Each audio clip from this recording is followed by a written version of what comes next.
Nagsimula ang White Ribbon March sa misa sa EDSA Shrine. Napuno ng kulay puti ang misa na pinangunahan ng 2 obispo at maraming pare. Ang sermon ni Kitapawan Bishop Colin Bagaforo umikot sa self-centeredness o pagiging makasarili na dahilan anya ng korupsyon. Ang taong tunay na nagmamahal ay hindi magnanakaw sa kapwa. Ang tanong, sino ba talaga ang iniuna mo? Ang sarili mo o ang Diyos at ang kapwa? Mahalaga pa rin na nakikita ng mga kinauukulan na meron pa rin tumututol sa mga kawalanghiyaan nila. Katahimikan natin, lalong lumalala ang kawalanghiyaan ng mga walanghiyang yan. Lahat ng sangkot! Dapat managot! Matapos ang misa, umusad na sa EDSA ang mga kasali sa marcha. Bitbit nila ang mga karatula ng kanilang panawagan at mga maskara ng katiwalian. Nagmamarcha sila mula doon sa EDSA Shrine, papunta ng People Power Monument. Ang nasasakop nila ngayon, isang linya ng EDSA. Kaya kung makikita po ninyo, isang linya na rin nadadaanan, nakabarikada naman po yung mga pulis dyan.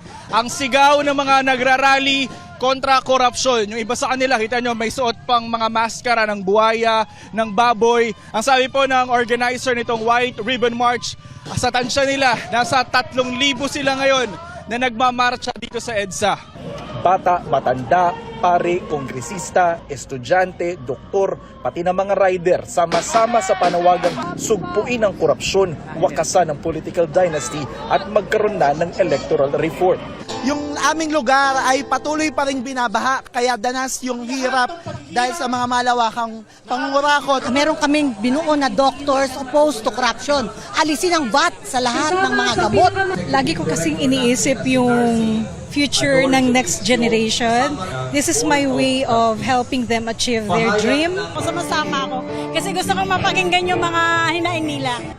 Sabi ni Bishop Bagaforo, ang kanilang programa ay bukas sa lahat ng kulay. Kaya nga raw white ang kulay ng kanilang kampanya. Inibitahan din daw nila ang iba't ibang relihiyon. May signature campaign din para sa People's Initiative na bersyon ng Anti-Political Dynasty Bill. Nasa White Plains Avenue sa Quezon City ang entablado kung saan isinagawa ang programa para sa White Ribbon March. Ang prayer rally na ito ay inorganisa ng Interreligious Leaders Council for National Transformation na binubuo ng mga Katoliko, Evangelic, Protestante at mga Muslim, kasama ang ilang civil society organizations.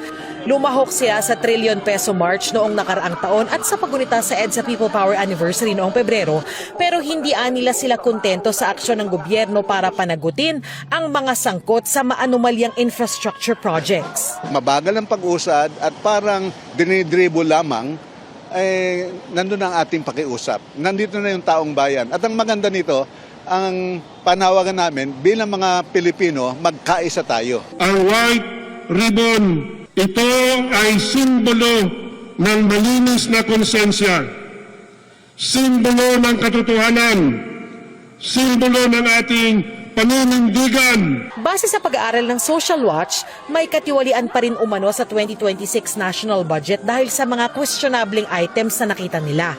Natukoy namin ang humigit kumulang 319 billion na questionableng pondo sa mga infra projects.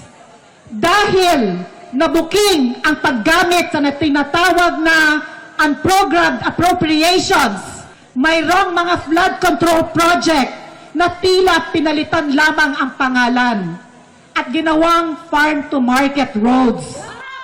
Nasa rally ang mga dating kongresista mula sa mga progresibong grupo gaya ni Lisa Masa, Franz Castro, Teddy Casino sa Turo Ocampo. Nandito rin si dating Chief Justice Maria Lourdes Sereno. Pero bawal magsalita ang mga politiko at opisyal ng gobyerno sa entablado ayon kay Bishop Efraim Tendero. Kami po ay naririto naniningil sa mga opisyalis ng pamahalaan anuman ang kanilang posisyon o partido na managot sa kanilang mga kilos at gamitin ang kapangyarihan para sa kapakanan ng bayan. Ang isang grupo ng kabataang ito, bumiyahe raw ng 8 oras para lang lumahok dito sa White Ribbon March. pinili nilang magsuot ng itim sa halip na puti. Hindi po kami maka-Duterte, hindi po pa kami maka-BBM. Nandito po kami para po sa mamamayan. Nandito po kami para iparamdam po sa lahat dito na wala po kaming kinakampihan o wala po kaming ini-idolize. Ito ang Nagsimula ang White Ribbon March sa misa sa EDSA Shrine. Napuno ng kulay puti ang misa na pinangunahan ng 2 obispo at maraming pare. Ang sermon ni Kidapawan Bishop Colin Bagaforo umikot sa self-centeredness o pagiging makasarili na dahilan anya ng korupsyon. Ang taong tunay na nagmamahal ay hindi magnanakaw sa kapwa. Ang tanong, sino ba talaga ang iniuna mo? Ang sarili mo o ang Diyos at ang kapwa? Mahalaga pa rin na nakikita ng mga kinauukulan na meron pa rin tumututol sa mga kawalanghiyaan nila. Katahimikan natin, lalong lumalala ang kawalanghiyaan ng mga walanghiyang yan. Lahat ng sangkot! Dapat managot! Matapos ang misa, umusad na sa EDSA ang mga kasali sa marcha. Bitbit nila ang mga karatula ng kanilang panawagan at mga maskara ng katiwalian. Nagmamarcha sila mula doon sa EDSA Shrine, papunta ng People Power Monument. Ang nasasakop nila ngayon, isang linya ng EDSA. Kaya kung makikita po ninyo, isang linya na rin nadadaanan, nakabarikada naman po yung mga pulis dyan. Ang sigaw ng mga nagrarally kontra korupsyon. Yung iba sa kanila, kita nyo, may suot pang mga maskara ng buhaya, ng baboy. Ang sabi po ng organizer nitong White Ribbon March, sa tansya nila, nasa 3,000 sila ngayon na nagmamarcha dito sa EDSA. Bata, matanda, pare, kongresista, estudyante, doktor, pati na mga rider, sama-sama sa panawagang sugpuin ang korupsyon, wakasan ang political dynasty at magkaroon na ng electoral reform. Yung aming lugar ay patuloy pa rin binabaha, kaya danas yung hirap dahil sa mga malawakang pangungurakot. Meron kaming binuo na doctors opposed to corruption. Alisin ang VAT sa lahat ng mga gamot. Lagi ko kasing iniisip yung future ng next generation. This is my way of helping them achieve their dream. Sumasama ako kasi gusto kong mapakinggan yung mga hinaing nila. Sabi ni Bishop Bagaforo, ang kanilang programa ay bukas sa lahat ng kulay, kaya nga raw white ang kulay ng kanilang kampanya. Inibitahan din daw nila ang iba't ibang relihiyon. May signature campaign din para sa People's Initiative na bersyon ng Anti-Political Dynasty Bill. Nasa White Plains Avenue sa Quezon City ang entablado kung saan isinagawa ang programa para sa White Ribbon March. Ang prayer rally na ito ay inorganisa ng Interreligious Leaders Council for National Transformation na binubuo ng mga Katoliko, Evangelic, Protestante at mga Muslim, kasama ang ilang civil society organizations.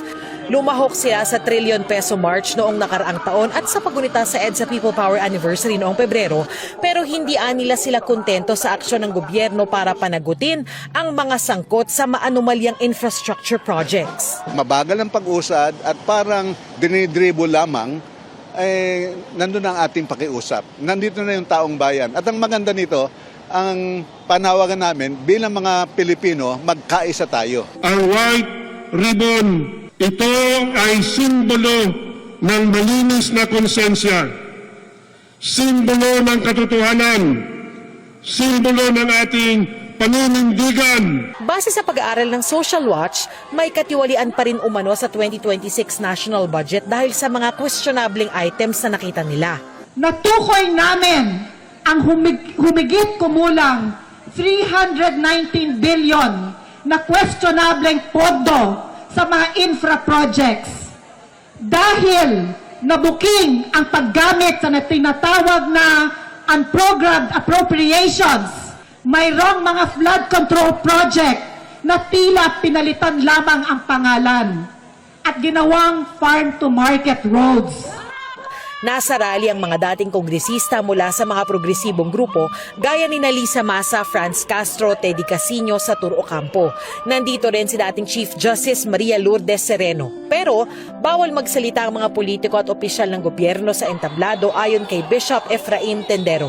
Kami po ay naririto naniningil sa mga opisyalis ng pamahalaan anuman ang kanilang posisyon o partido na managot sa kanilang mga kilos at gamitin ang kapangyarihan para sa kapakanan ng bayan.